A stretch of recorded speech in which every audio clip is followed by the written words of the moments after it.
بلوچستان میں انتشار اور عدم استحکام کو ہوا دی جائے۔ یہ اب کس حد تک شبہ درست ہے ہمیں نہیں معلوم، لیکن یہ کم از کم شبہ اور دعویٰ ہے حکام کا۔ اب ایک حال ہی میں کوئٹہ میں بلوچستان میں عسکریت پسندی سے جڑے ہوئے، ان سے نمٹنے والے ایک سینئر فوجی افسر نے یہ بھی بتایا کہ ہمارا خیال ہے کہ بی ایل ایف اور بی ایل اے بنیادی طور پر ایک ہی سکے کے دو رخ ہیں، جن کے مقاصد ایک جیسے ہیں۔ ان کا علاقائی ہیڈ کوارٹر ان کے بقول غالباً امکان یہ ہے کہ وہ متحدہ عرب امارات میں ہے، اور وہیں سے ان تمام گروہوں کی پاکستان میں دہشت گردی کی سرگرمیوں کو ہم آہنگ کیا جاتا ہے، کوآرڈینیٹ کیا جاتا ہے۔ اب سوال یہ پیدا ہوتا ہے کہ یہ جو B L F B L A کے ارد گرد کے حالات ہیں، اس کی ان پہ کیا آسٹریلیا نے جو پابندی لگائی ہے تازہ ترین، یا پاکستان میں ہونے والی دہشت گردی اس پہ کوئی اثر پڑے گا؟ لیکن ایک بات ضرور ہے کہ اس پابندی سے بی ایل اے یا بی ایل ایف یا ٹی ٹی پی کے بارے میں پاکستان کا جو خیال ہے، اس پہ بین الاقوامی اتفاق رائے کی ایک جھلک ملتی ہے۔ یہ پابندیاں پاکستان کی کئی سالوں کی شکایات اور سفارتی جدوجہد کے بعد سامنے آئی ہیں کہ بی ایل اے اور اس جیسے گروہ کی تشدد کو پہلے پاکستان یہ کہتا رہا کہ اس جو کچھ جس تشدد میں ملوث ہوتے رہے، یا جو ان کا ایجنڈا ہے B L F B L A یا ٹی ٹی پی کا، وہ اکثر بیرونی ممالک میں اس کو کہا جاتا تھا کہ یہ ایک نسلی ایک بغاوت ہے، یعنی کسی ایک گروہ کا، پشتون کا یا بلوچ کا، اور ایک بڑے تنگ دائرے سے، تنگ نظر سے اس کو دیکھا جاتا تھا، یعنی کہ یہ اس کے بنیادی مقاصد سب نیشنلسٹ ہیں اور یہ اپنے حقوق مانگ رہے ہیں۔ لیکن اب آسٹریلیا کی حکومت کا فیصلہ جو ہے وہ اس بات کی نشاندہی کرتا ہے کہ زیادہ سے زیادہ تعداد میں اب ممالک بی ایل اے کو سیاسی تحریک نہیں بلکہ ایک بین الاقوامی دہشت گرد تنظیم سمجھ رہے ہیں، جو کہ عام شہریوں، بنیادی ڈھانچے اور غیر ملکی شہریوں کے خلاف منظم تشدد میں ملوث ہے۔ آسٹریلوی وزیر خارجہ پینی وانگ نے ان پابندیوں کا جواز بی ایل اے کے پاکستان بھر میں ہونے والے پرتشدد حملوں کے ریکارڈ کا حوالہ دیتے ہوئے پیش کیا۔ ان پابندیوں کا وقت خاص طور پہ اہم ہے کیونکہ بلوچستان میں اس وقت کئی دہائیوں کے بعد بڑی خطرناک عسکریت پسندی کی صورتحال دیکھنے میں آ رہی ہے۔ مئی 2026 تک، اس سال یعنی جنوری سے مئی کے ابتدائی دنوں تک، بلوچستان اور خیبر پختونخوا دونوں میں دہشت گردی کی جو لہر ہے، اس کی تشدد کی جو لہر ہے، وہ تشویشناک حد تک بلند ہے، جو پاکستان کے سامنے ایک مسلسل ڈبل فرنٹ، دو محاذی سیکیورٹی چیلنج پیش کر رہی ہے۔ حالیہ جو سرکاری اور نجی جائزے، ان سے بھی پتہ چلتا ہے کہ اگرچہ مارچ کے مہینے میں بعض علاقوں میں حملوں کی رفتار یا فریکوینسی میں تھوڑی کمی آئی، مگر حملوں کی مہلکیت اور شدت خصوصاً بلوچستان میں 13 سال میں اب سب سے بلند سطح پہ پہنچی ہوئی ہے۔ یعنی اتنا زیادہ تشدد کے واقعات ہو رہے ہیں کہ جس کو سمجھا جا رہا ہے کہ 13 سال میں اتنی شدت سے یہ واقعات نہیں ہوئے ہیں اس سے پہلے۔ اب بی ایل اے پہلے ایک علیحدگی پسند گروہوں کا ایک ڈھیلا ڈالا نیٹ ورک تھا، لیکن اب ایک باقاعدہ عسکریت ہم آہنگ کوآرڈینیٹڈ عسکریت پسند تنظیم میں تبدیل ہو چکا ہے، جو سیکیورٹی فورسز، چینی مفادات، چین سے جڑے ہوئے جتنے بھی مائننگ میں جو لوگ کام کر رہے ہیں انفراسٹرکچر پہ، ان کے مفادات، ٹرانسپورٹ کے بنیادی ڈھانچے، ریل ٹریک، بجلی کے کھمبے، گیس پائپ لائنیں، اور عام شہریوں کے خلاف اب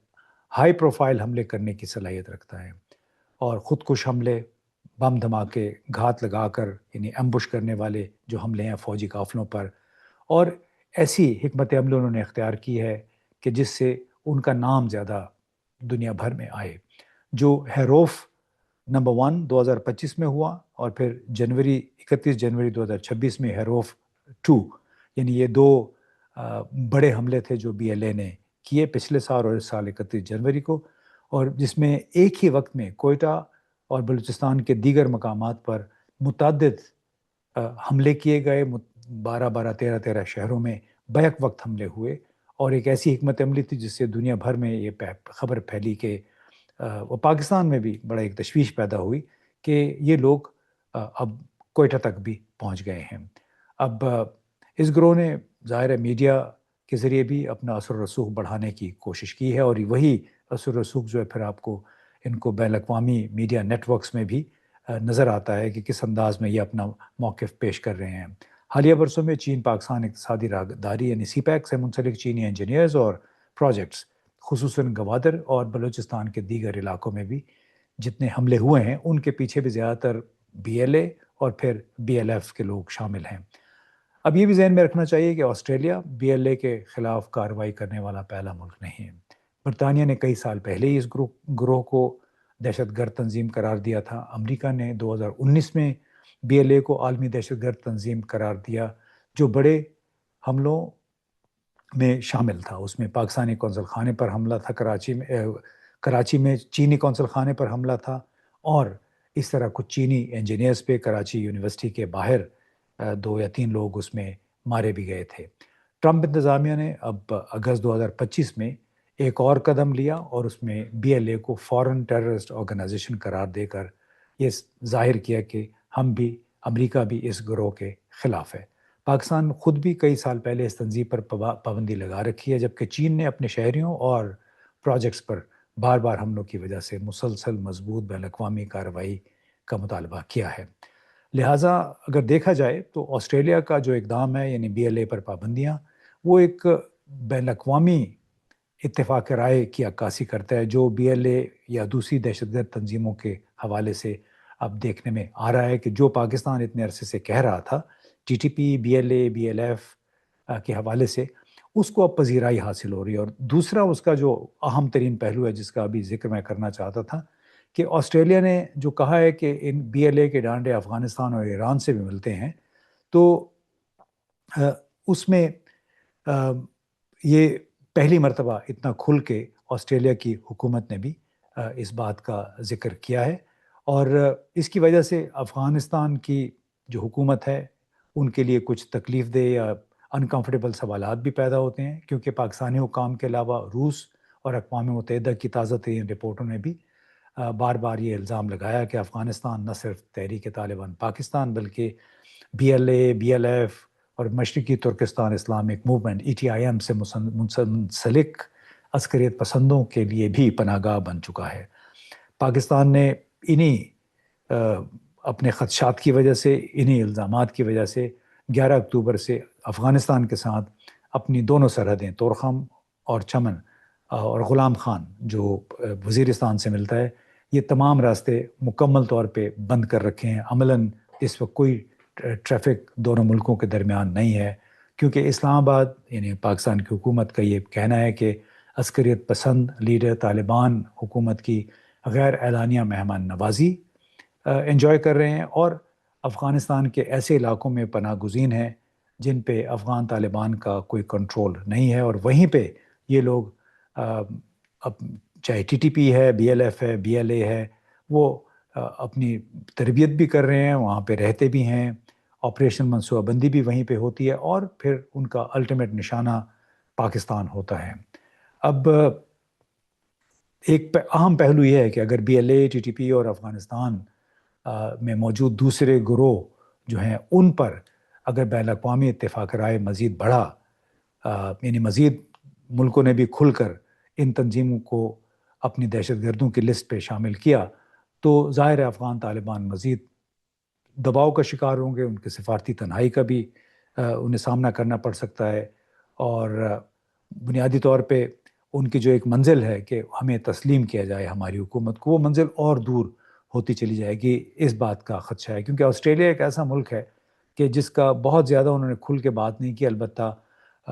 جو کچھ امریکہ یا برطانیہ کرتا تھا یہ اس کے قدم سے قدم ملا کے چلتے تھے۔ اب عسکری پسند تنظیموں کی میزبانی یا برداشت کی مسلسل الزامات، اب افغانستان کی جو خواہش ہے تسلیم کیے جانے کی، وہ مزید پیچیدہ ہوتی جا رہی ہے۔ اب ان ممالک کے لیے جو پہلے ہی افغانستان کے ایک بار پھر بین الاقوامی دہشت گردی کے مرکز بننے سے فکر مند ہیں، کیونکہ کہا جاتا تھا کہ B L A, B L F, T T P, Islamic State of Khorasan, Daesh, I M U, یہ ساری تنظیمیں کسی نہ کسی صورت میں افغانستان کے مختلف علاقوں میں موجود ہیں، اور یہ کہ بنیادی طور پہ یہ پراکسی نیٹ ورکس ہیں جو کہ مختلف ممالک میں خطرہ بنے ہوئے ہیں وہاں کے امن اور استحکام کے لیے۔ ان پابندیوں کے جو آسٹریلیا نے لگائی یا امریکہ اس سے پہلے لگا چکا ہے یا برطانیہ، ان کے اثرات علامتی اب نہیں رہے، کیونکہ اس سے بہت بڑا بین الاقوامی اتفاق رائے ظاہر ہوتا ہے۔ مالی پابندیاں عسکریت پسند گروہوں اور ان کے منسلک نیٹ ورکس کے لیے پیسہ منتقل کرنے، فرنٹ آرگنائزیشن چلانے، بیرون ملک ہمدردیوں سے جو ہمدرد ہیں اپنے لوگ، اسپانسر جو ہیں ان سے رابطہ، اور بیرون ممالک میں آباد جو بلوچ ہیں یا افغان ہیں ان سے فنڈ ریزنگ کے چینلز استعمال کرنا مشکل ہو جاتا ہے جب یہ پابندیاں باقاعدہ طور پہ لگ جاتی ہیں، اور کسی کے لیے پھر آسان نہیں ہوتا ان کے مقاصد کے لیے فنڈنگ فراہم کرنا۔ اب ظاہر ہے اس کا مقصد یہ ہے کہ جب اس قسم کی پابندیاں لگتی ہیں تو متعلقہ ممالک کے درمیان اس موضوع کے حوالے سے پھر انٹیلیجنس شیئرنگ یعنی خفیہ معلومات کا تبادلہ بھی زیادہ ہو جاتا ہے، اور اس سے ظاہر ہے جو علاقائی سپورٹ کے نظام ہوتے ہیں ان ملکوں میں، چاہے پاکستان، افغانستان، ایران یا ایران کا جو بلوچستان سیستان صوبہ ہے، وہاں پہ پھر ان کے لیے سروائیول مشکل ہو جاتا ہے۔ اور ایک بات البتہ ضرور ہے کہ چاہے امریکہ ہو، برطانیہ ہو، آسٹریلیا ہو، کوئی بھی ممالک ہو، ان کے پابندیاں لگانے سے جو دہشت گردی کے بنیادی اسباب ہیں وہ دور نہیں ہو سکتے۔ ایک بات تو بڑی واضح ہے کہ یہ پراکسی ٹیررسٹ نیٹ ورک ہیں، بھلے ان کے پیچھے بھارت ہو یا کوئی اور،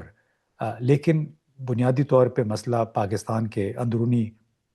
مسائل کے ساتھ جڑا ہوا ہے، چاہے وہ بلوچ علیحدگی پسند ہیں یا ٹی ٹی پی والے ہیں، سب ان محرومیوں کو جواز بناتے ہیں اپنے تشدد کا، جن کی شکایت وقتاً فوقتاً ہمیں مختلف ذرائع سے ملتی رہتی ہے۔ بلوچستان کی جو بڑی سیاسی جماعتیں ہیں جیسے بلوچستان نیشنل پارٹی ہے، مختلف جماعتیں ہیں، وہ انہی مسائل کا ذکر کرتی ہیں، شکایات کا، جن کو ڈھال بنا کے بی ایل اے یا بی ایل ایف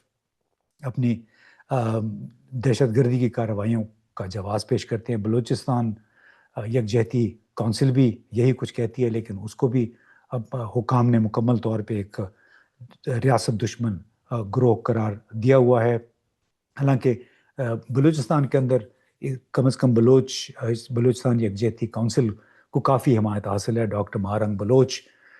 یا ایک اور تنظیم ہے voice of missing persons, Baloch missing person, اس کے لیے بھی بڑی حمایت موجود ہے کیونکہ لوگ غائب ہوتے ہیں۔ تو بنیادی طور پہ پاکستان کا جو بڑا چیلنج ہے وہ اندرونی ہے۔ فوجی آپریشنز اکیلے بلوچستان یا خیبر پختونخوا کو مستحکم نہیں کر سکتے جب تک سیاسی طور پہ ان لوگوں کو قریب نہ لا جائے، اس سیاسی مسائل کا حل سیاسی انداز میں نہ تلاش کیا جائے، جب تک ایک احتساب پہ مبنی گورننس نہ ہو، لوگ خود کو نظام کا مالک نہ سمجھیں، اور جب تک خاص طور پہ بلوچستان میں جتنی بھی قیادت ہے اس پہ یہ ٹھپا لگا رہے گا، یہ کلنک کا ٹیکا رہے گا کہ ان کو منتخب کیا گیا، یہ ووٹوں کے حقدار نہیں ہیں، اسی لیے ہمارے نمائندے بھی نہیں ہیں۔ یعنی جب تک عوام کے حقیقی نمائندوں پر مشتمل ایک ذمہ دار اور احتساب سے بھرپور حکومت نہیں ہوگی، بلوچ علیحدگی پسند گروہ ان تمام شکایات کو ڈھال کے طور پہ استعمال کریں گے جو بلوچ عوام کو یا پشتون عوام کو خیبر پختونخوا میں پاکستان کی ریاست اور ریاستی اداروں سے ہیں۔ یعنی وقتی طور پہ تو آپ تشدد کو دبا سکتے ہیں، لیکن طویل المیعاد اس کا حل ہے سیاسی ایمپاورمنٹ میں، یعنی جب تک سیاسی ایک قابل بھروسہ اور قابل اعتبار نظام نہیں ہوگا، نمائندہ نظام نہیں ہوگا، اور وہ نظام ان مسائل کا مداوع کرنے کی کوشش نہیں کرے گا، اس وقت تک پاکستان میں تشدد کا یہ سلسلہ کم ہونے والا نہیں ہے۔ بہت بہت شکریہ۔